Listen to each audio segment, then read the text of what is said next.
ابھی 2 دن قبل میں کسی سے بات کر رہا تھا، کہنے لگے کہ جی مفتی صاحب ہم نے تو بچوں کی تعلیم کے لیے الگ سے قاری صاحب رکھے ہوئے، وہ آتے ہیں بچوں کو پڑھاتے ہیں اور ماشاءاللہ بچے ناظرہ پڑھتے ہیں۔ میں نے کہا ٹھیک ہے قاری صاحب کو رکھا ہوا ہے، لیکن ایک بات کا خیال کریں بس، میری اور آپ کی سب کی خواہش یہ ہے کہ جی جب ہم اس زمین تلے چلے جائیں، قبر میں سو رہے ہوں، تو ہماری جو اولاد ہو، ہمارا جو خون ہو، وہ اس زمین کی پشت پر ایسے کام کرے کہ جو کام ہمیں اس قبر کے اندر سکون اور راحت دے رہے ہیں۔ اس کے لیے کیا کوششیں کر رہے ہیں؟ قاری صاحب کو رکھ لیا ٹھیک ہے،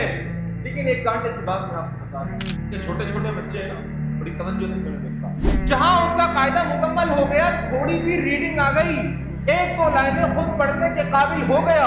اب آپ کیا کریں؟ جو چھوٹی صورتیں ہیں جو نماز میں بار بار پڑھی جاتی ہیں، ہر نماز میں پڑھی جاتی ہے، سورۃ الفاتحہ ہے، سورۃ الاخلاص ہے، فلق اور ناس ہے، سورۃ النصر ہے، دیگر صورتیں، وہ بچوں کو خود پڑھائیں۔ ابا نے توجہ نہیں دی، ابا قبر میں پڑے ہوئے ہیں اور وہ سارا اجر و ثواب کہاں جا رہا ہے؟ قاری صاحب کے اکاؤنٹ میں جا رہا ہے۔ تو وہ ابتدائی صورتیں، وہ چھوٹی چھوٹی صورتیں، وہ بچوں کو خود پڑھائیں، وہ یاد کروائیں، آدھا گھنٹہ ٹائم نکالیں کہ ہم تو اس دنیا سے چلے جائیں گے، بچے نمازیں پڑھ رہے ہیں، ہر نماز اور ہر نماز میں کی گئی ہر تلاوت کا ثواب آپ کو پہنچ رہا ہے، آپ نے